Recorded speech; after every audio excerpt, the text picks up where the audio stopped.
When you discover life spiraling completely out of control, and the entire world devolves into pure, chaotic noise, where do you turn for an antidote? For author Lulu Miller, this question was no abstract philosophical game, but a genuine mental breakdown at 32. Her life had descended into utter turmoil, a 7-year relationship collapsed, her private identity was exposed under painful circumstances, and the warm, stable life path she built over years shattered in a few months. During those sleepless nights, lying on the floor of her rented apartment, staring at the cracks on the ceiling and listening to distant police sirens, she felt a cold, consuming void from deep within the universe. It felt as if an invisible giant hand was stripping away all rules, safety, and order, leaving behind endless chaos and despair. This dread of chaos was rooted in Lulu since childhood. Her father was a brilliant yet coldly rational biologist. In his eyes, all motion in the world obeyed cold physical laws, with no supernatural miracles or warmth.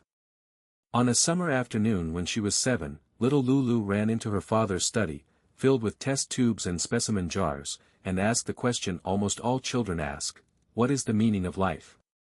Her father paused his experiment, took off his thick glasses, and in a flat, emotionless tone told her, "Child, you don't matter, and I don't matter. Humans on Earth are merely accidental specks of dust. The universe has no grand purpose, no good or evil, and no guardians. Chaos is the sole eternal reality of the world. Entropy will dismantle everything, stars will burn out, and all the order you build will eventually crumble into nothing." These words sank like lead into young Lulu's subconscious. For the next 20 years, her father's Chaos Manifesto hung over her like a dark cloud. Her father even pointed to dandelions along the roadside, telling her that humans are no more special than weeds, blown away by the wind without a trace. When life went smoothly, this cloud was just distant thunder, but when 32-year-old Lulu suffered devastating heartbreak and stood on the brink of collapse, her father's words, "Chaos is the only truth," became a hurricane sweeping away everything. If all things inevitably fall into chaos, if all effort is futile, how can one find the courage to keep standing in the mire? How can one build a mental refuge that will not collapse in a fragile world? In this desperate search, Lulu stumbled upon a name in the shadows of science history: David Starr Jordan. David Starr Jordan was America's most famous taxonomist, ichthyologist, and the founding president of Stanford University at the turn of the 20th century. In 19th-century science, Jordan was hailed as the man who collected chaos. Throughout his life, he identified, named, and classified thousands of new fish species, accounting for nearly 30% of all fish known to humanity at the time. What drew Lulu was not merely his academic glory, but his absurdly relentless persistence in facing destruction. In an era when science was just brushing away religious mist, Jordan was like a knight wielding a scalpel and alcohol jars, charging single-handedly into the vast ocean, swearing to bestow exact names and places upon every living creature in chaotic nature. Lulu began feverishly reading through Jordan's diaries, manuscripts, letters, and thick autobiography. She desperately wanted to know, what kind of indomitable force enabled a man to possess such unshakable confidence before vast, unfeeling nature? When the universe hurled destruction and chaos at him, how did he construct order with his own hands? Could this 19th-century scientist be the antidote to save her own life? To understand David Starr Jordan's obsessive drive for order, one must journey back to a northern New York farm in 1851. Jordan was born in a remote, quiet town. His father was a hard-working but conservative farmer, and his mother was a woman extremely strict about religion and morality. In rural America at that time, a boy's fate was usually settled at birth: plow, harvest, inherit the farm, and pass the cycle to the next generation. Young Jordan displayed a temperament completely at odds with his surroundings. He was tall, somewhat awkward, not good at sports, and unable to find joy in heavy farm work. What truly brought peace to young Jordan were the wild woods surrounding the farm. At a very early age, he showed a peculiar psychological tendency: he could not tolerate the anxiety of the unknown. Whenever he saw an unnamed wildflower on a forest path, a bizarre fern, or an unmapped constellation in the night sky, deep dread arose within him. To young Jordan, unnamed things were chaotic ghosts lurking in the dark, ready to devour him. To combat this anxiety, teenage Jordan made a striking decision: he would map, number, and name everything around him. Under the dim light of the farm attic, he bought cheap paper and ink, teaching himself to draw detailed maps and star charts. He mapped village roads and streams, plotted celestial bodies, and pressed hundreds of flowers and herbs collected from the woods into specimens, writing their growth habits and self-assigned codes in neat penmanship. To figure out the names of every weed on the farm, he read through every botany book in the local library. In his eyes, as long as a piece of land had contour lines and a weed bore a Latin binomial, they were no longer unknown threats. When a flower was labeled and pressed into a specimen book, it was no longer a nameless creature fading in the wild, but part of a rational kingdom under his personal command. This process of ordering chaotic nature brought him an unprecedented sense of security and control. Just as Jordan was immersed in his scientific explorations, a violent storm swept over his family. In 1861, the American Civil War broke out. Jordan's most idolized older brother, Rufus, enlisted with romantic enthusiasm.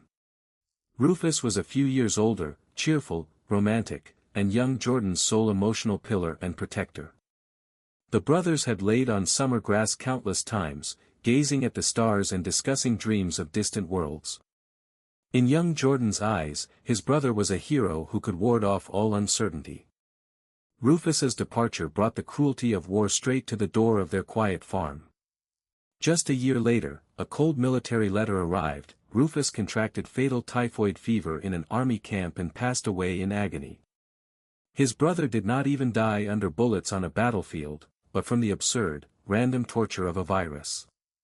When Rufus's cold body was brought back to the farm, the family plunged into heavy, silent grief.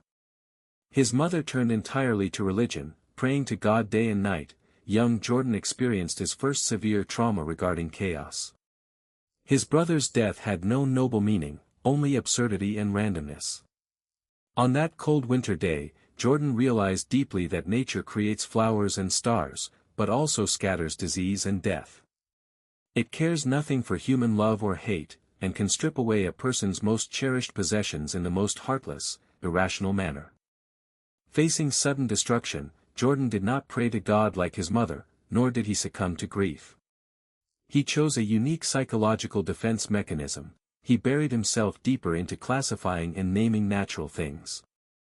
If nature was a chaotic monster of ruthless destruction, humanity's sole salvation was chaining that monster inside the map of science.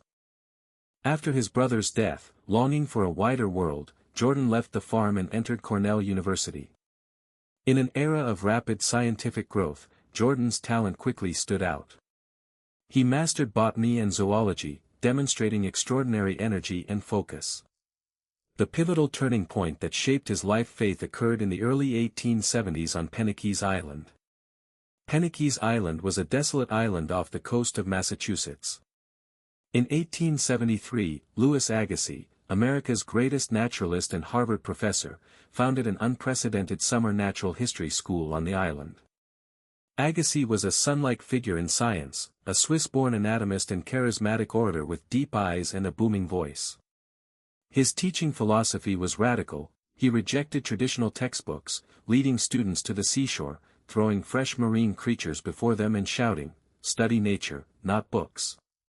22-year-old Jordan stepped onto Penikese Island as one of the first students. On that wind-swept, salty island, Jordan met the mentor who changed his life. Agassiz taught Jordan how to dissect bone, scale, and viscera with microscopes and scalpels, and imparted a grand, breathtaking worldview. By rough wooden tables, Agassiz cut open sea urchins and dogfish, revealing exquisite internal structures and life patterns. In Agassiz's eyes, no species in nature was a product of random evolution, but a concrete manifestation of divine wisdom. Agassiz believed nature was a masterpiece written by God, and every species was a word in that book. When a scientist discovered a new species and mapped its branch on the tree of life, they were decoding God's thoughts. Agassiz told students that taxonomy was no dry cataloging, but a sacred divine mission. Scientists were interpreters of nature, messengers outlining divine order from chaos for humanity. This concept of elevating scientific taxonomy to a divine calling hit Jordan like lightning. During those nights on Pisces Island, listening to the roaring Atlantic waves, Jordan's inner anxiety was shattered by a fierce sense of mission. He found his lifelong battlefield. If his brother's death showed him nature's cruelty, Agassiz's teaching gave him the ultimate weapon to conquer it. He was no longer a lonely collector fleeing reality, but an architect of order carrying a divine mission. During his stay on Pisces Island, Jordan made a decision that defined his academic direction. He abandoned botany and devoted all his energy to studying fish. Fish are the oldest, most diverse, and most elusive vertebrates on Earth, hiding in dark, surging underwater worlds across shallow reefs and oceanic trenches. In 19th-century taxonomy, fish remained a wilderness of unknown chaos and errors. For Jordan, this unknown ocean was the perfect battlefield. The more chaotic and unclassified a realm was, the more it proved the greatness of the order builder. He followed Agassiz along beaches, collecting fish specimens, learning how to preserve corpses in harsh conditions, measuring fin counts, scale arrangements, and skeletal structures. Agassiz's guidance gave Jordan academic direction and injected a dominant, moral optimism. Agassiz believed that as long as humans maintained reason, diligence, and focus, no natural mystery was unconquerable. This belief reshaped Jordan. From a shy, anxious farm boy, he transformed into a scholar with a steel will and absolute self-confidence. At the end of that summer, Jordan wrote a vow in his diary: he would travel to every water on Earth, dragging unnamed creatures from dark underwater worlds into the light of reason. Leaving Pisces Island, Jordan officially launched his multi-decade quest for fish. Carrying simple luggage, vast batches of glass jars, toxic formaldehyde, and volatile alcohol, he boarded trains and steamships across America. From clear mountain streams in the Appalachians to bug-infested swamps in Florida, from the vast Great Lakes to the roaring Pacific coast, Jordan was everywhere. Behind him, glass jars filled with clear alcohol stacked higher, forming a fortress of reason built of glass and spirit. In an era of crude transportation, searching for new fish was grueling, dangerous physical labor. Jordan often waded in freezing streams for days, blocking currents with heavy nets. He trudged through swamps infested with mosquitoes and venomous snakes, hauling heavy wooden crates of alcohol jars. To capture deep-sea fish, he braved storms aboard small fishing boats. Many colleagues quit due to hardship and illness, but Jordan displayed terrifying energy and resilience. Whenever he discovered a new fish in his net, sudden ecstasy washed away all fatigue. He immediately sliced open the abdomen with a surgical scalpel, examined the skeleton, wrote its name in Latin on a paper tag, stuffed tag and specimen into a jar, filled it with alcohol, and sealed it with wax. In Jordan's eyes, that transparent glass jar was the strongest fortress in the world. No matter how storm winds raged outside, as long as the fish was preserved in alcohol and the tag remained inside, the name and order of that species endured forever.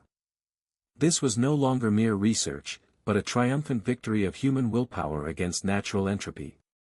By the 1880s, 30-something Jordan published dozens of high-quality papers, identifying and naming hundreds of new fish.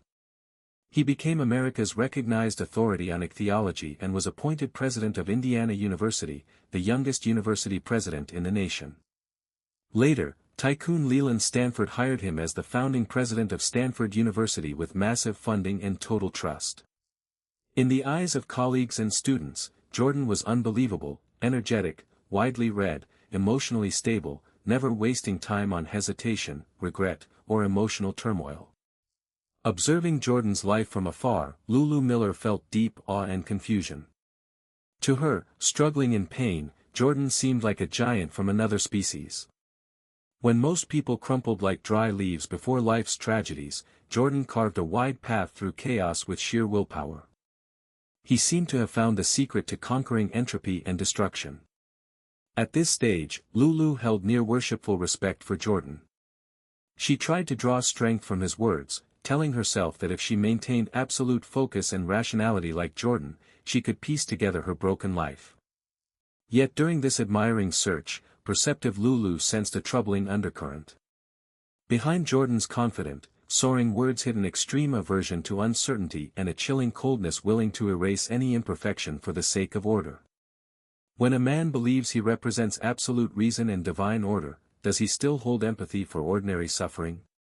When his obsession with order transcends everything, will it save the soul or become a destructive force that devours everything? At the peak of his life, Jordan ambitiously established America's largest fish specimen collection at Stanford University, preparing to push his fish empire to unprecedented heights. He did not know that a super earthquake far worse than the Civil War was waiting for him at the corner of 1906. Facing nature's ultimate mockery and destruction, what breathtaking choice will David Starr Jordan make? When the thunderous roar of the morning of April 18, 1906 shattered the stone domes of Stanford University, David Starr Jordan's lifetime empire of fish specimens was reduced to a hopeless ruin in seconds. It was a natural disaster violent enough to alter the geomorphology of the North American continent, a massive tremor exceeding magnitude 8.0 erupting at 5:12 a.m. before dawn. In Palo Alto, south of San Francisco, California, the massive San Andreas Fault ruptured deep underground, shaking the entire valley with terrifying violence. Grand granite arches on the Stanford campus collapsed with a roar, stone academic buildings and libraries split with immense fissures, and tens of thousands of rare books and scientific instruments were crushed in the upheaval. Inside the Natural History Museum built under Jordan's lead, a tragic catastrophe reserved for global science was unfolding. Tens of thousands of custom glass specimen jars fell in batches from towering oak cabinets, shattering to pieces on the hard granite floor. High-concentration ethanol and pungent formaldehyde rapidly pooled into cascading rivers, spreading wildly through thick smoke and dust, filling the building with suffocating toxic fumes and the grim foreboding of decaying fish.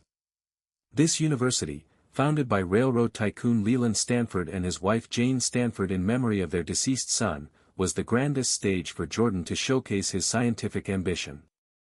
In 1884, the Stanfords lost their only child, Leland Stanford Jr., in Florence, Italy. In deep and solemn grief, the wealthy couple decided to dedicate their vast fortune to education, declaring to the world, "The children of California shall be our children." To build an institution capable of rivaling Harvard and Yale, Stanford hired 30-something ichthyologist David Starr Jordan as the founding president. As the youngest university president in America, Jordan brought top scholars to campus and consolidated his 30 years of rare specimens collected from North America, South America, Hawaii, Japan, and Samoa. During the grand 1901 expedition to the Hawaiian Islands, Jordan and his assistant Barton Everman captured hundreds of colorful coral reef fish. To record their transient hues before fading in preservative alcohol, he hired painter Charles Bradley Hudson to render delicate watercolor portraits of each fish before sealing them in 95% pure grain alcohol jars. Throughout those long decades, Jordan led his expedition teams across frozen streams, bug-infested swamps, and oceanic waves, recording uncatalogued aquatic life. In an era of crude transportation, searching for new fish species was grueling, dangerous physical labor. Jordan waded in freezing streams for days, dragged crates of heavy alcohol jars through swamps, and braved oceanic storms on small fishing boats. After every trip, they examined fin rays, scale counts, and bone structures under microscopes, recording precise data into archives before sealing specimens in jars. It was a temple of natural order built from countless glass jars. Hundreds of tall oak cabinets stood in rows inside the multi-meter-high exhibit hall, holding tens of thousands of preserved skeletal structures, anatomical organs, rare holotypes, and formal Latin binomial labels written in Indian ink. The air filled with cedarwood, polished beeswax, and underlying ethanol fumes. Influenced by his mentor Louis Agassiz's motto on Penikese Island, "Study nature, not books," Jordan believed a divine taxonomy governed the universe, and the scientist's duty was revealing this hidden order. Every numbered glass jar bearing a Latin name was a fortress of reason rescued from chaotic entropy. Pure alcohol sealed away decay, preserving fragile life forms against the ravages of time. Now, nature's violent power shattered this temple in seconds. When the violent tremors finally subsided, Jordan stepped over rubble and broken glass into the museum, witnessing a hellish scene. Decades of scientific achievement turned into a mire of broken glass, toxic liquid, and thousands of dead fish. Decades of labor in freezing streams and storm oceans seemed destroyed in an instant. The far more fatal tragedy was not the broken glass, but the loss of identity. In cladistics and taxonomy, a specimen without a name, locality, collector, or data is merely a piece of worthless rotting flesh. Holotypes representing the original standard definition of species lost their corresponding parchment labels as alcohol washed them away and glass shards ripped them off, floating in toxic puddles. Tropical reef fish from Hawaii, endangered trout from the Colorado River, and rare deep-sea specimens from the Pacific all lost their names, devolving into an unrecognizable mass of organic matter. This was nature's cruelest mockery of Jordan's faith, a total triumph of entropy over human reason. Facing a ruin that would break the strongest scholar, Jordan showed not a single second of despair or hesitation. People around him wept, colleagues went mad grieving over lost academic heritage, and students collapsed on the ground. But 55-year-old Jordan stood calmly in the toxic ruins, his eyes flashing with near-manic determination. Standing over 6 feet tall with a massive frame, he looked like an immovable steel tower. In his worldview, grief and compromise meant surrendering to chaos. If glass jars could no longer protect order, and flowing alcohol washed away identity, he had to invent a method more ruthless than nature and more durable than earthquakes to defend human taxonomy. Jordan knelt down, retrieved a tin of ordinary steel sewing needles from the rubble, and pulled out a spool of heavy linen thread and wire. In the smoky, shaking ruins with falling debris, he performed an act that shocked all onlookers. He unhesitatingly squatted in the puddle of glass and toxic formaldehyde, grabbing drying fish specimens with his bare hands. Relying on astonishing memory and anatomical intuition, he identified fish species within seconds. Whether hard rockfish, swift rainbow trout, or deep-sea chimeras, he named them precisely. The moment he confirmed the name, he pierced the hard parchment Latin label with his steel needle, pushing it straight through the specimen's gills, lips, or thick muscle, sewing the label firmly into the fish flesh. This was a direct battle between human willpower and natural destruction. Pungent formaldehyde fumes burned his eyes and skin, frequent aftershocks shook the earth with heavy rumbles, and structural collapses threatened his life, but Jordan's fingers never trembled. Stitch by stitch, needle by needle. He sewed the names torn away by the earthquake back into the living flesh itself. Glass jars could shatter and alcohol could evaporate, but as long as the flesh remained, the label would never separate. To prevent these restitched fish from drying and rotting, he ordered assistants to wrap them in damp burlap soaked in diluted formaldehyde, packing them neatly into heavy wooden shipping crates reinforced with iron bands. Jordan sewed a new fortress of order upon the ruins with sewing needles. Under his scarred, bloody hands, thousands of dead fish bearing tags through their muscles regained their scientific identity. He sewed the names straight into the fish skin, conquering total destruction with absolute willpower.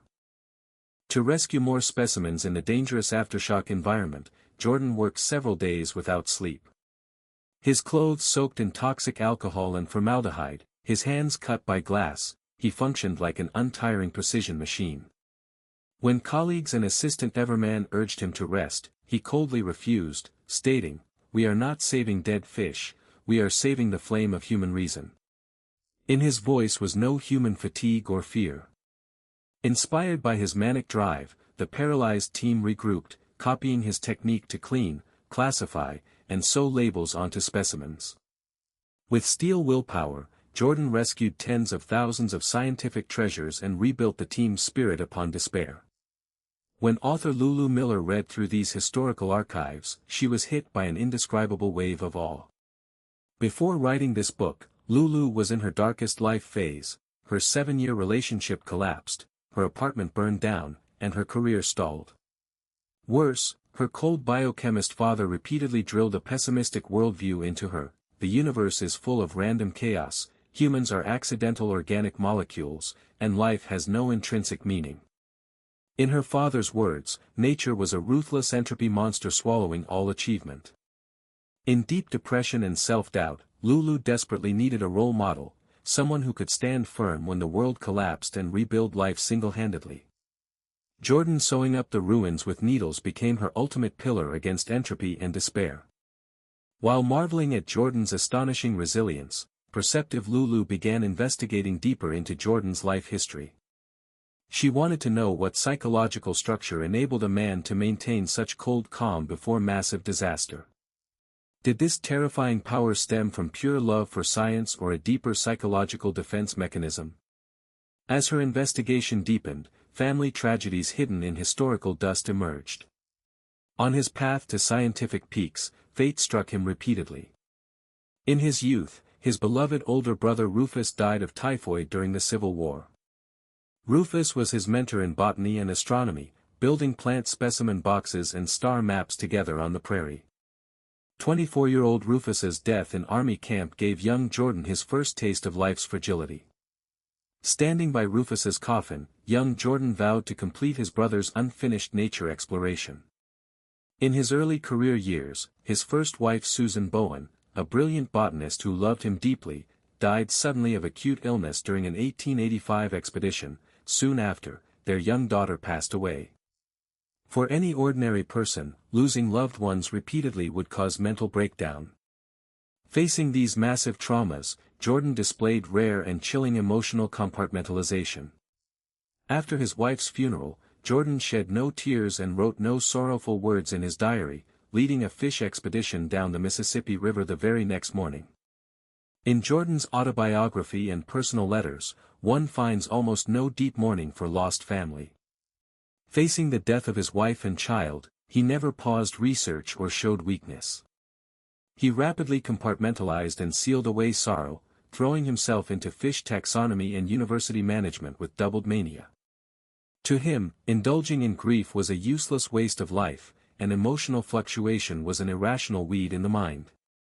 In essays like The Philosophy of Despair, he declared that to achieve greatness, one must trample sorrow underfoot, never look back, and never let regret or sympathy weaken action. He invented a psychological mechanism. Whenever encountering unbearable trauma, he filled every morning and night with heavier work and grander plans. This total suppression of emotion and worship of pragmatic willpower reached its peak in the San Francisco earthquake. In Jordan's eyes, natural destruction was merely a larger test of human willpower. Sewing labels into fish flesh was the physical extension of his mental defense mechanism. He refused to admit loss of control or vulnerability, refusing to concede that nature had the power to destroy his achievements. By sewing tags into flesh, he not only conquered the earthquake but completed a mental self-deification. He believed that if his determination was firm enough, no force could shake the order he established. As Lulu Miller studied these subtle details, her admiration turned into a growing chill. In her eyes, David Starr Jordan evolved into a complex contradiction, both a hero who conquered natural disaster and a nightmare source of cold arrogance. She discovered his strength stemmed not from broad empathy, but narrow self-inflation. To maintain inner order, he sealed his emotional channels, showing natural coldness to people around him. During Stanford's Reconstruction, Jordan ruled with an iron fist, ousting economics professor Edward Ross for opposing Stanford family interests. When Jane Stanford died of strychnine poisoning in Hawaii in 1905, Jordan rushed to the scene, hired private doctors to rewrite the autopsy report as heart failure, and suppressed local police investigations to protect Stanford's reputation and his absolute authority. This extreme obsession with absolute order led Jordan to a dangerous conviction: the world must operate according to his system, and he was the righteous arbiter of evolution. In his 1899 address Imperial Democracy, Jordan argued that war's greatest tragedy was not financial loss, but destroying a nation's fittest young men while allowing inferior stock to multiply. He expanded taxonomy from fish to human society, founding the Eugenics Committee of the American Breeders' Association to purge genetic weeds through forced sterilization. Would this obsessive drive for absolute order lead to redemption, or transform him into a cold-hearted arbiter of human destiny? When indomitable human willpower crosses the boundaries of reason, the scientific taxonomy once designed to classify all things in nature turns into a cold tailor's shears cutting human destiny. Above the tragic, smoking ruins of the 1906 San Francisco earthquake, David Starr Jordan used a long steel sewing needle to thread alcohol-soaked parchment labels into fish flesh, completing a fierce and arrogant rebellion against nature's destructive power. This victory of human determination over physical chaos shattered the very last remnant of humility in his heart.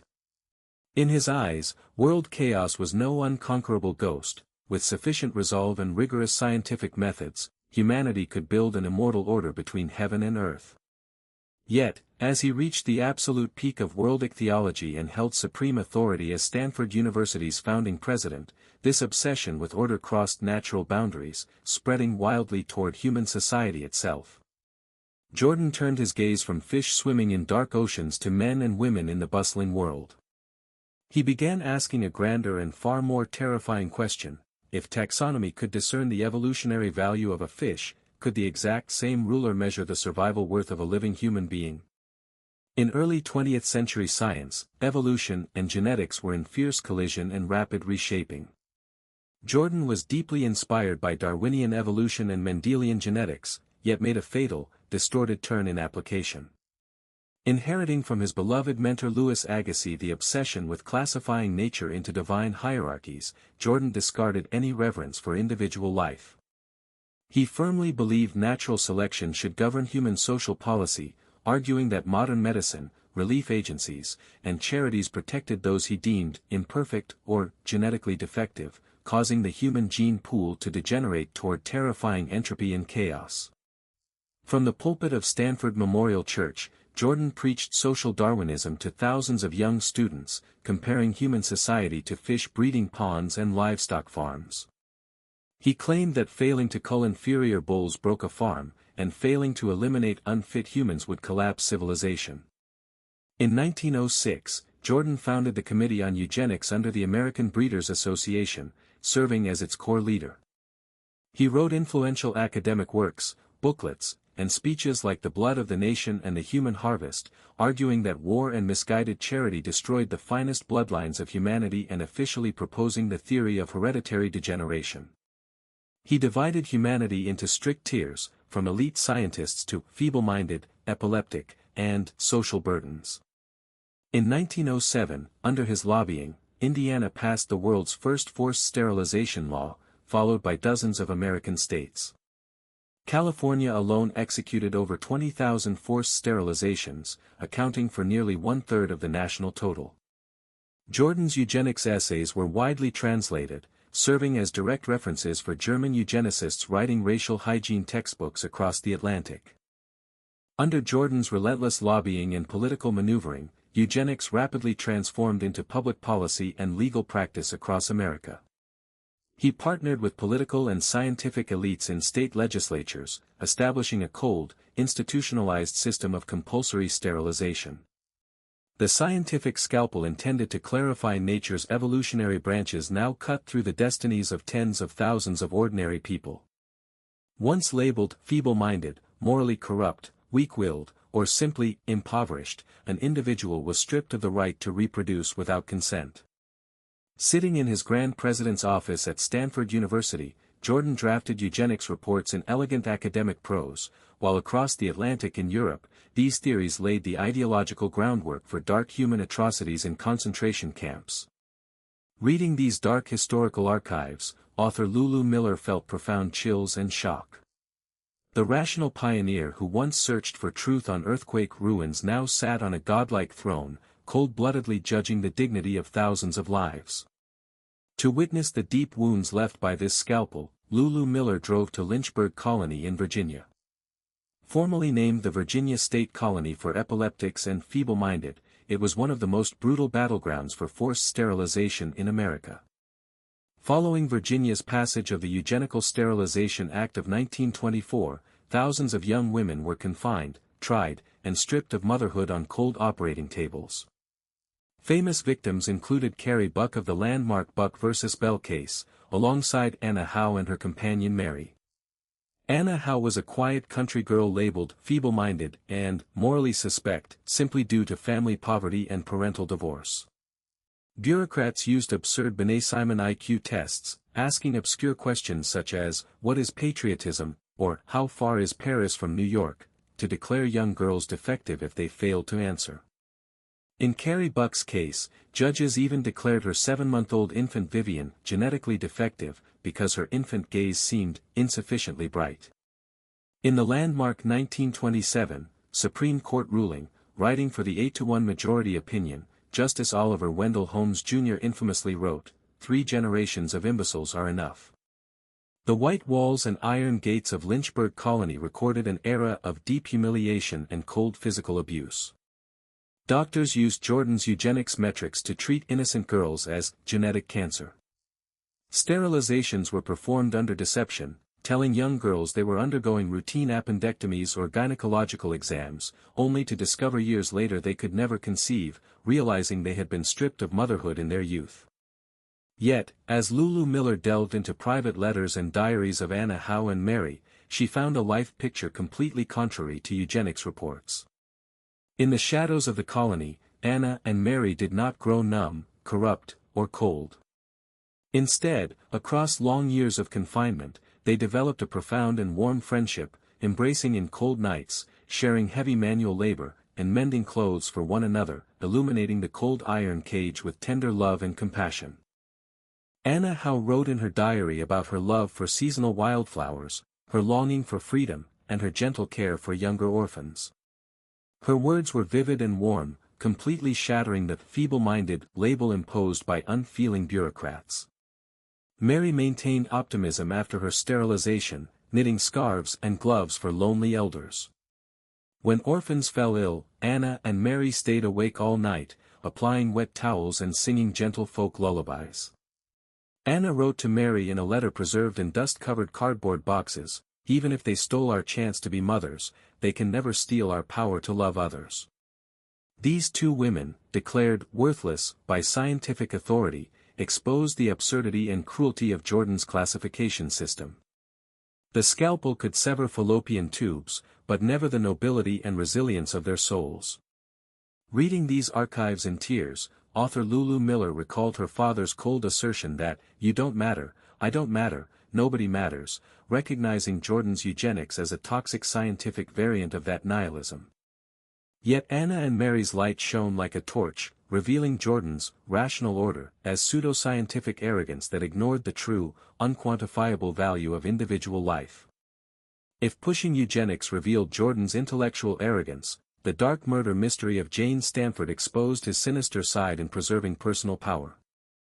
This was the century-old mystery of Jane Stanford's assassination. Jane Stanford was co-founder and chief benefactor of Stanford University. In 1884, after losing their only son Leland Jr. to typhoid in Italy, Jane and her husband Leland Stanford Sr., a wealthy railroad tycoon, dedicated their vast fortune to education, declaring, "The children of California shall be our children." Following her husband's death in 1893, Jane managed the family's multi-million-dollar fortune, selling personal jewels and properties during severe economic panics to keep Stanford University afloat.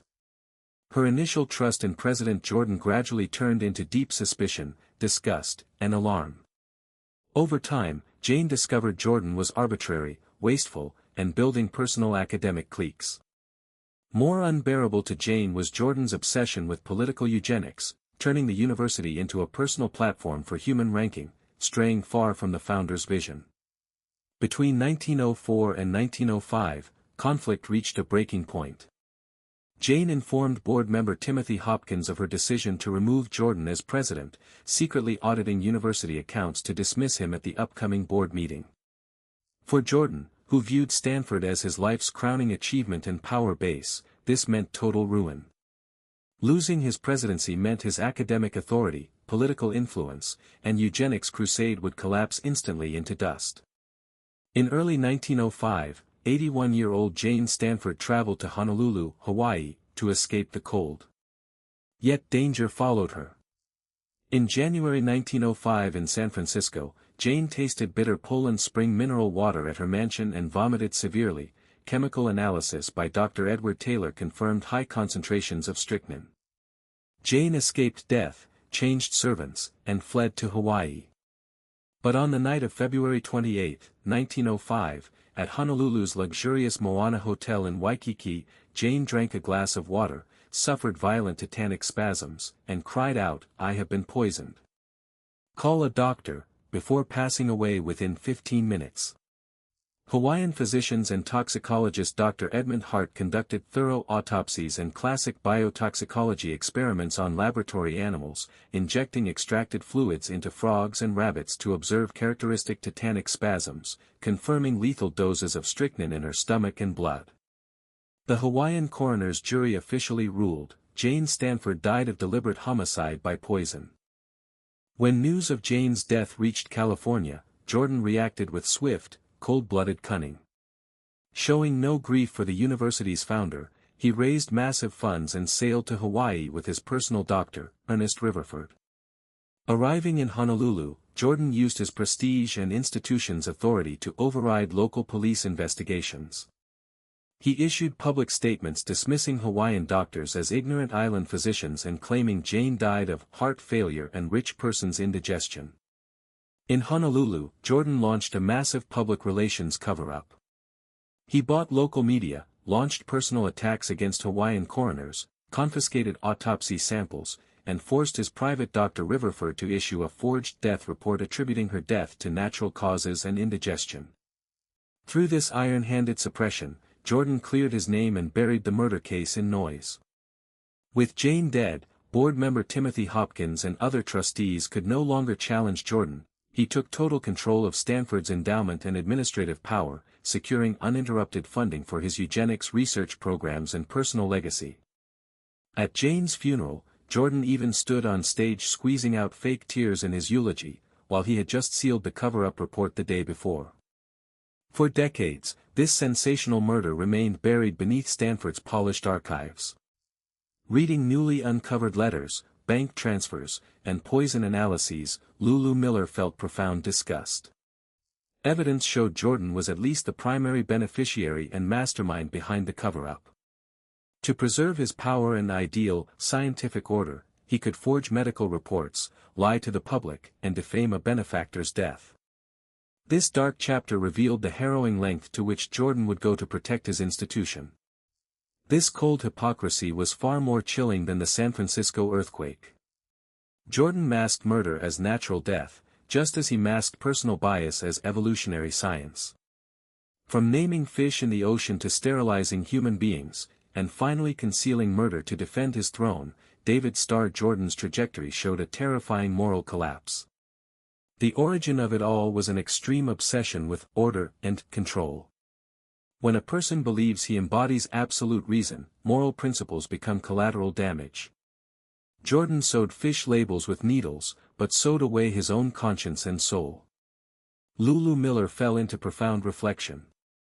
In her dark days, she sought Jordan as a hero to rescue her from chaos and entropy. Yet as the mist cleared, she saw that absolute order was not salvation, but a dangerous tyranny. Lulu Miller realized that absolute certainty can become the most devastating weapon against human dignity. Humans are tiny before the vast universe, defining life with simple labels is supreme arrogance. The warmth of Anna and Mary embracing at Lynchburg Colony contrasted sharply with Jane Stanford's agony in Honolulu.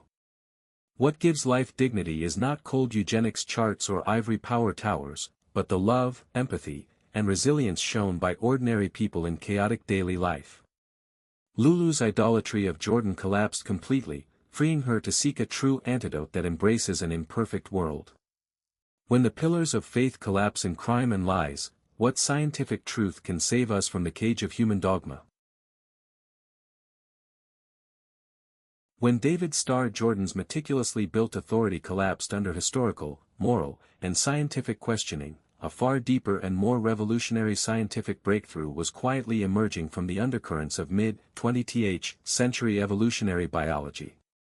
Beyond the grand granite arches of Stanford University, scientists were beginning to dismantle the very taxonomic empire that Jordan had spent his entire life constructing. Jordan had believed that his thousands of preserved specimens and Latin classifications represented an eternal, God-given order. But as new generations of evolutionary biologists looked closely at the branching tree of life, they realized that Jordan's lifelong obsession with classification was built on a fundamental misunderstanding of natural history. The collapse of his authority was not merely an isolated personal tragedy, but the prelude to an unprecedented scientific paradigm shift that would shatter centuries of human cognitive bias and fundamentally change how we perceive our place in the living world. In the decades following David Starr Jordan's death in 1931, the entire biological scientific community fell into an unprecedented paradigm reflection and cognitive upheaval. For over 2 centuries, the traditional taxonomic system established by Swedish naturalist Carl Linnaeus in 1735 in the 10th edition of Systema Naturae, and inherited and championed by Louis Agassiz and David Starr Jordan, had held absolute sway over human understanding of nature. Linnaeus arrogantly wrote his famous dictum, "God created, Linnaeus arranged." On Penikese Island, Agassiz led young Jordan through coastal waters, exclaiming, "Study nature, not books, taxonomy is reading God's divine mind." In 19th and early 20th century natural history museums, display cases were arranged in ascending staircases, from primitive lower aquatic fish at the bottom, step by step upward to higher terrestrial mammals and humans at the top. In that intuitive classification logic based on superficial observation, humans grouped living things by appearance, habitat, or locomotion. Flying creatures were birds, swimming creatures were fish, and walking creatures were beasts. This intuition traced back over 2,000 years to Aristotle's landmark treatise Historia Animalium. It satisfied human desire for order and control, slapping clear labels onto chaotic nature. Jordan wrote over 1,000 academic papers and a 4-volume, 3,300-page monumental work, The Fishes of North and Middle America, filling floors of glass jars with alcohol, lumping hagfish, sharks, lungfish, and salmon into class Pisces, convinced he was decoding God's blueprint. Yet, as modern genetics, comparative anatomy, and paleontology emerged, scientists discovered that this human-imposed label faced violent disruption from nature's true evolutionary history. Author Lulu Miller realized that the greatest flaw and original sin of traditional taxonomy was mistaking human subjective observation for objective natural law. From Aristotle to Linnaeus, Agassiz, and Jordan, humans played nature's namer and judge. Agassiz and Jordan tried to force Darwinian evolution into a linear staircase of progress from lower fish to higher humans. Jordan believed a fish preserved in alcohol with a Latin name belonged to human order, guarding against terrifying entropy and chaos. But nature never built life according to dictionary categories. Natural selection and genetic mutation created bizarre species breaking human molds across eons of geological time. When humans used fish to encompass all aquatic vertebrates, we built a virtual cage of cognitive bias that obscured true ancestral relationships. In mid-20th century evolutionary biology, scientists openly asked a provocative question: can swimming creatures in aquariums truly be called fish?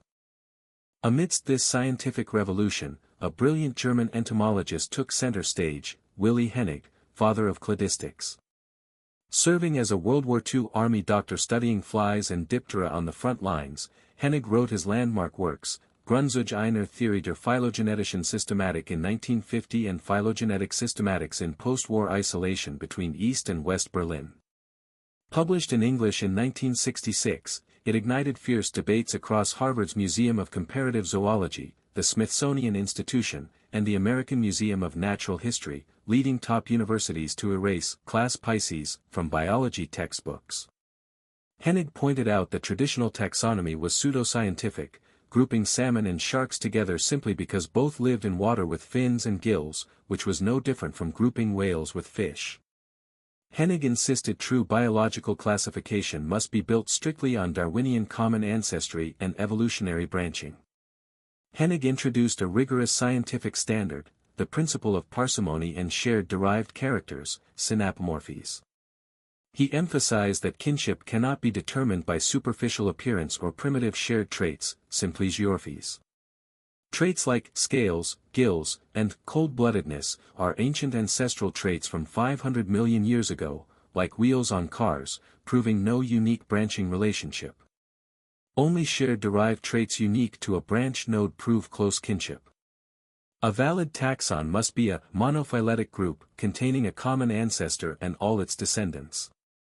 Groups excluding descendants, paraphyletic, or combining different lineages, polyphyletic, such as traditional class Pisces or class Reptilia, excluding birds, are arbitrary human hacks with no reality in nature. Henig's cladistics acted like a cold, sharp scalpel aimed at traditional taxonomy's heart, stripping away centuries of human illusion. When cladistics was applied to vertebrate evolutionary trees, a massive scientific earthquake erupted across museum halls and academic departments. Scientists re-examined salmon, lungfish, and humans using comparative anatomy, transitional fossils, and molecular biology. In December 1938, off the mouth of the Columna River in East London, South Africa, museum curator Marjorie Courtney Latimer spotted a striking blue fish among a trawler's commercial catch. South African chemist J. L. B. Smith identified it as Latimeria columnae, a living coelacanth thought extinct since the Cretaceous era 66 million years ago, stunning the global scientific community. Meanwhile, paleontologists unearthed key transitional fossils like Eusthenopteron, Panderichthys, Chictalic rosii with its flexible neck and sturdy wrist bones, and early tetrapodic Theostiga. Traditional intuition assumed lungfish and salmon were close fish relatives, far removed from humans. Yet cladistic analysis revealed a mind-bending truth: on the evolutionary tree, lungfish and humans share a closer common ancestor, while salmon is far more distantly related. To understand this astonishing conclusion, we must look back 380 million years to Devonian oceans and rivers. In that ancient era known as the Age of Fishes, shallow freshwater habitats were prone to seasonal droughts and low dissolved oxygen levels. Lobe-finned fish, Sarcopterygiae, evolved out unique fleshy fins supported by internal bone shafts, as well as lung-like air bladders for atmospheric respiration. Lungfish could burrow into riverbed mud during severe droughts, secreting mucus cocoons to estivate and breathe atmospheric air directly for years.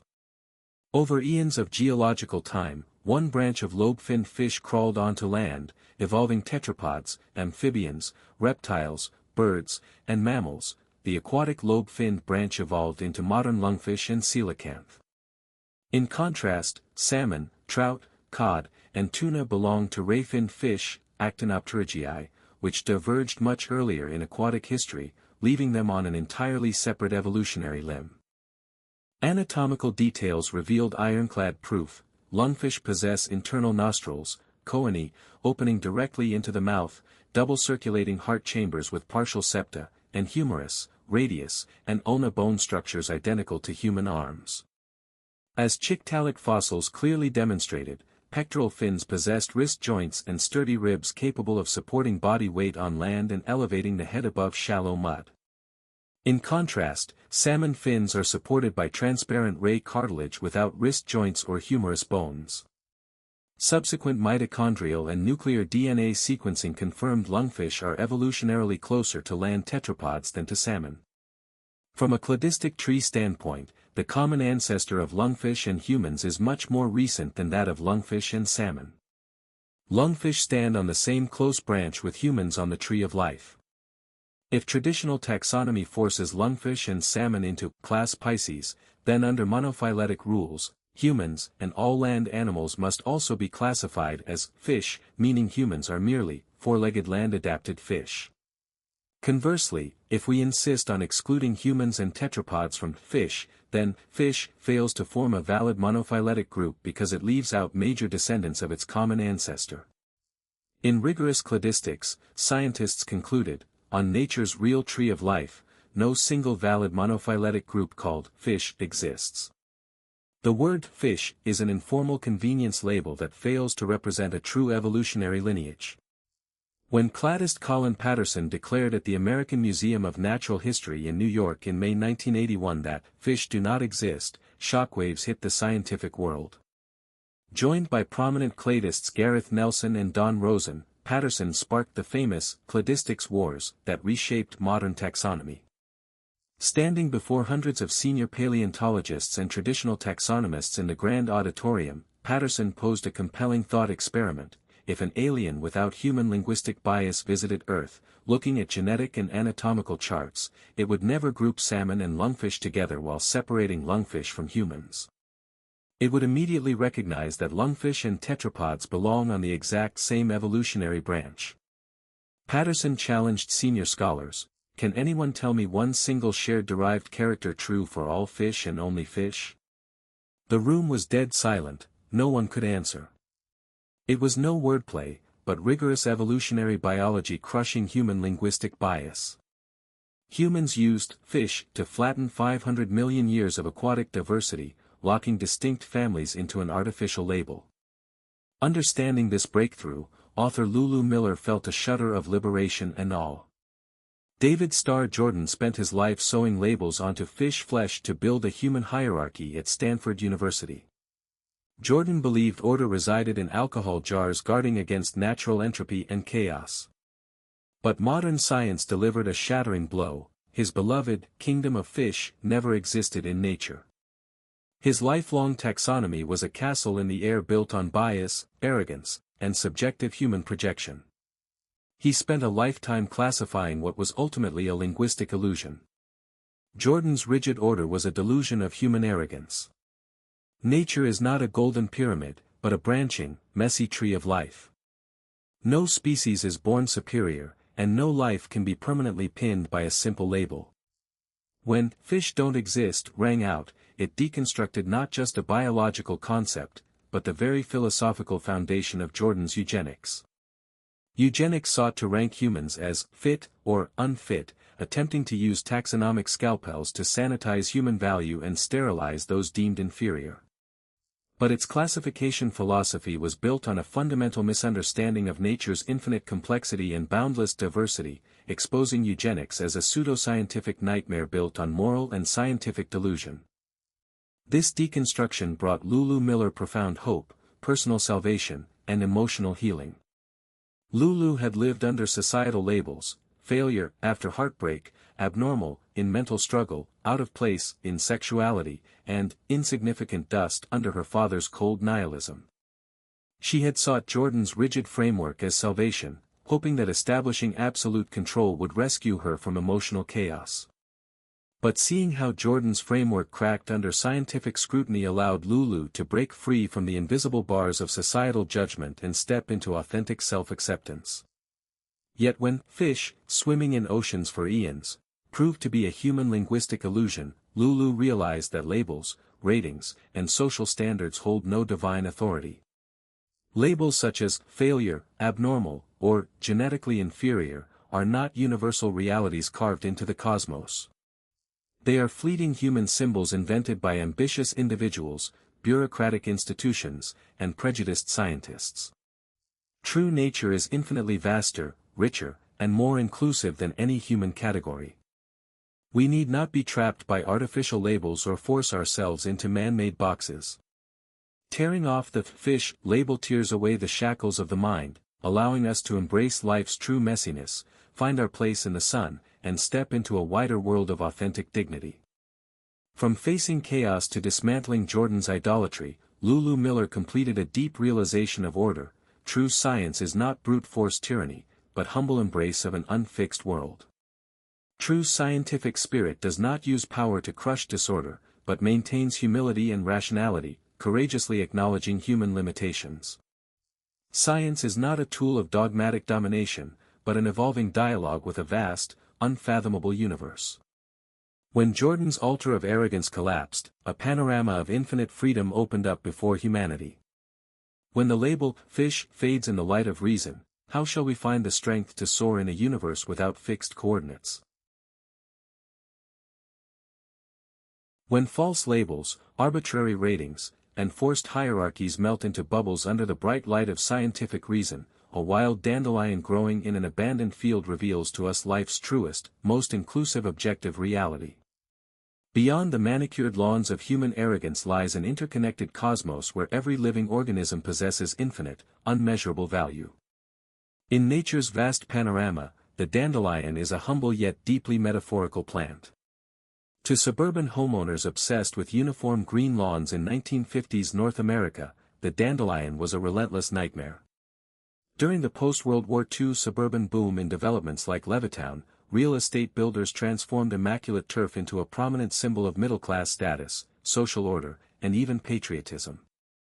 This obsession with lawn perfection traced back to 18th-century English aristocratic landscape architecture, where wealthy estate owners hired armies of scythemen to trim turf without a single blemish, showing off their wealth and mastery over nature. By the mid-20th century, chemical companies poured millions into marketing campaigns for herbicides containing 2,4-D, portraying the dandelion as a lawn enemy, destroying community purity.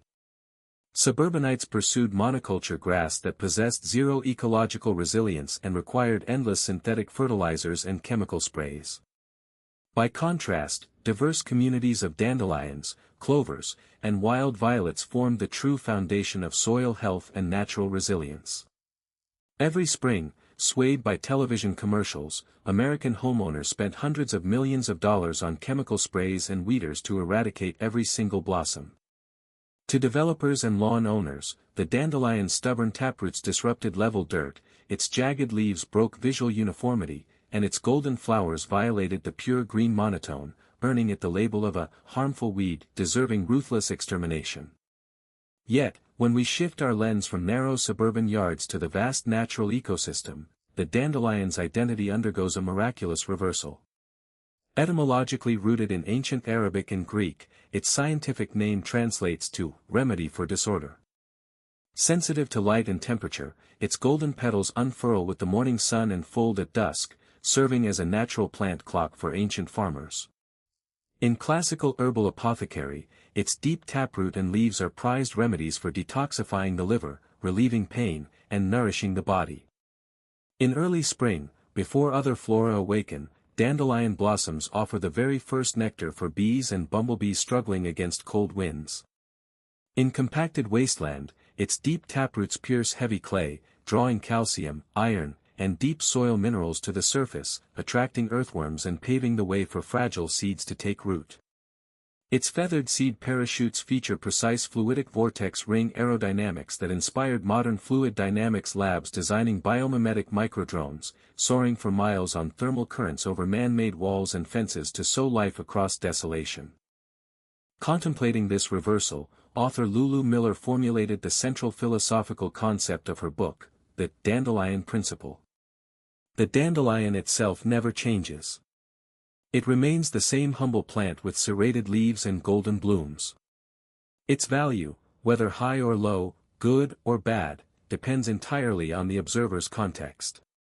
To a lawn owner obsessed with uniform control, it is an unwelcome weed. To a natural ecosystem needing nutrients and medicine, it is a vital treasure. As 19th-century American thinker Ralph Waldo Emerson wrote, "A weed is a plant whose virtues have not yet been discovered." Weed is not an intrinsic property of the dandelion, but a subjective label slapped on by humans to enforce a preferred order. Charles Darwin himself explicitly warned in notes surrounding on the origin of species that terms like higher and lower were dangerous, unscientific, and purely subjective. Yet David Starr Jordan and Louis Agassiz ignored Darwin's warning to construct personal authority and scientific dominance. No life is inherently waste, and no species is born superior. The value of every organism is deeply rooted in its unique context and interconnected web.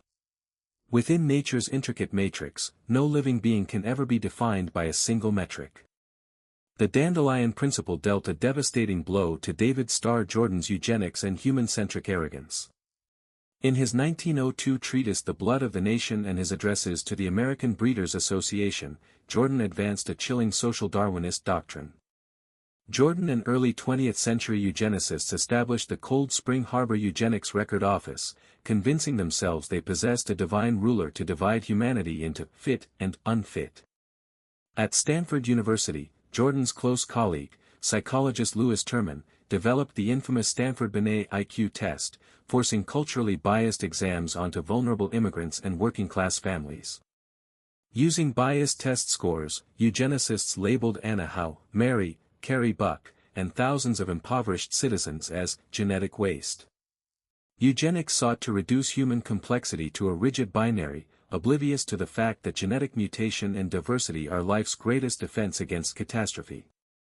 Modern population genetics has long proven that no single gene or test score determines overall fitness. Rather, genetic diversity is the sole shield enabling human survival against novel pathogens and environmental shifts. Sitting in his grand office at Stanford, Jordan drafted sterilization mandates, laying the groundwork for the infamous 1927 Supreme Court ruling in Buck v. Bell, where Justice Oliver Wendell Holmes Jr. wrote, "3 generations of imbeciles are enough." During the Buck v. Bell trial, Carrie Buck's court-appointed attorney secretly colluded with the prosecution, deliberately withholding school records that proved Carrie was bright and her daughter Vivian was healthy, turning the trial into a rigged sham disguised as law. Carrie Buck, a rape victim sent to Virginia's Lynchburg colony by her foster family to cover up their relative's crime, was forcibly sterilized under falsified IQ claims. Decades later at the Nuremberg trials, Nazi doctors cited Jordan's California sterilization statutes as scientific precedent for concentration camp atrocities. Yet historical archives later proved that Carrie's daughter Vivian was a straight-A honor roll student. Jordan and his institution used fabricated metrics to condemn an innocent girl as waste. Viewed through the Dandelion Principle, Jordan's arrogant hierarchy crumbles into supreme ignorance. Anna Howe and Mary, the Lynchburg colony women deemed worthless by Jordan's system, possessed no academic credentials and were stripped of motherhood. Yet in the dark, cold wards of the colony, they cared for abandoned orphans, mended torn clothes for fellow inmates, and shared their meager bread, displaying radiant love and resilience. During those sequestered years, they hid smuggled letters under bedboards and in shoe soles, holding on to each other in despair.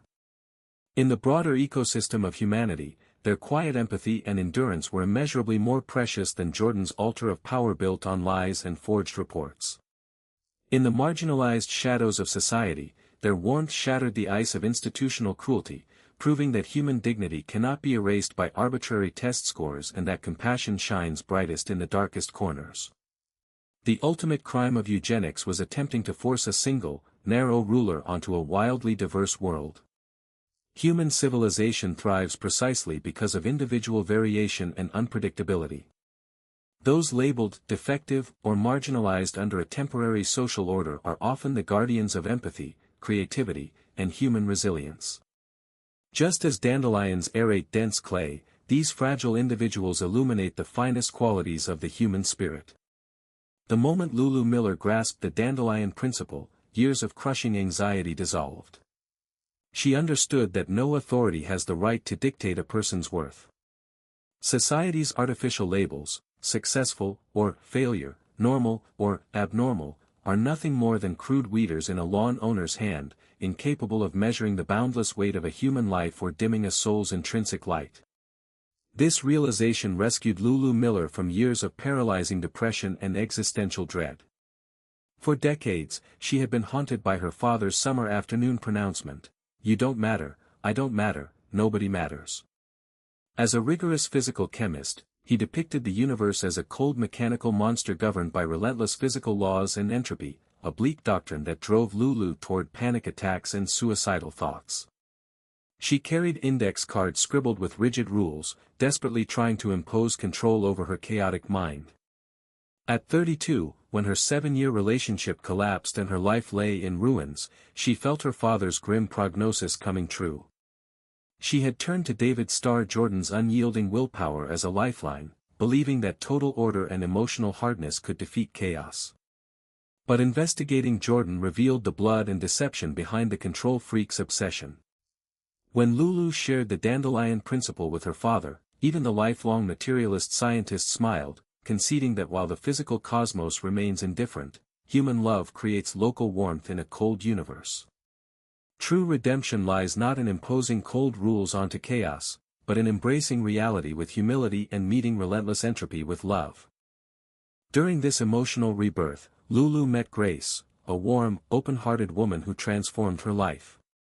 Along the winding parkway of Virginia's Blue Ridge Mountains and Maine's granite coast, Lulu discovered unconditional love and safety in Grace's arms.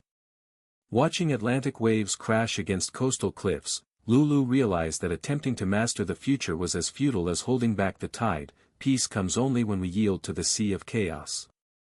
Under an ancient oak tree in Virginia, surrounded by friends, Lulu and Grace were married without needing validation from traditional social conventions. Watching dandelion seeds drift through the air, Lulu realized we are all airborne seeds floating in the wind. In their quiet home, planting flowers, baking bread, and walking through coastal woods across changing seasons, Grace accepted Lulu's vulnerabilities without expecting perfection. Love itself is the ultimate Dandelion Principle. In an indifferent, chaotic universe, two ordinary souls choose to cherish one another, building a sanctuary of meaning without seeking approval from any external hierarchy. As the journey reaches its finale, Lulu stands beneath the open sky, delivering the ultimate reckoning to David Starr Jordan and the delusion of natural order. Lulu personally entered Stanford University's dim underground specimen vaults, looking at glass jars that had gathered dust for over a century. The alcohol had turned murky, and the fish specimens Jordan painstakingly tagged with Latin labels were slowly decaying in the dark. From Louis Agassiz establishing taxonomical dogmas on Pennakees Island in Episode 1, to Jordan stitching labels onto fish with sewing needles after the 1906 San Francisco earthquake in Episode 2, to Jane Stanford's murder mystery and the shadows of eugenics in Episode 3, to Cladistics dismantling class Pisces in Episode 4, and finally to the birth of the Dandelion Principle in Episode 5, Why Fish Don't Exist completes a grand epic of the human soul, moving from arrogance to humility, and from the slavery of labels to ultimate freedom. Jordan spent his life battling chaos, building specimen archives, advocating eugenics, and covering up Jane Stanford's strychnine murder to enforce a synthetic hierarchy. Yet history and science delivered a poetic judgment. His beloved kingdom of fish never existed on the evolutionary tree. Eugenics was unmasked as state-sponsored tyranny, and his murder cover-up was exposed to the world. On October 1, 2020, Stanford University officially removed David Starr Jordan's name from Jordan Hall and Jordan Way, physically dismantling his bronze statue from campus. Jordan's fortress of arrogance turned to dust, while the quiet light of the Lynchburg women shines eternal across history. Why Fish Don't Exist is far more than a scientific fact, it is an empowering mental metaphor. All human categories, class Pisces, reptilia, or social rankings of noble, defective, normal, and abnormal, are nothing more than temporary scaffolding. Nature is vastly richer, more chaotic, and more inclusive than our rigid boxes. When we relinquish the delusion of absolute control and tear away restrictive labels, we do not plunge off a terrifying cliff. Instead, we tumble into infinite freedom and boundless love. On the cosmos' vast evolutionary tree of chaos, each of us is a tiny dandelion seed. We cannot halt the blowing storm or dictate our landing, but we can choose to plant deep roots wherever we land and illuminate those around us with love and empathy. This is the ultimate salvation of Why Fish Don't Exist. In a world without fixed coordinates, we accept our smallness, embrace nature's complexity, love freely, and make peace with our imperfect selves. As long as we courageously accept that fish do not exist and surrender the illusion of total control, we can step into this vast, beautiful world and embrace the supreme freedom and authentic love belonging to every single life.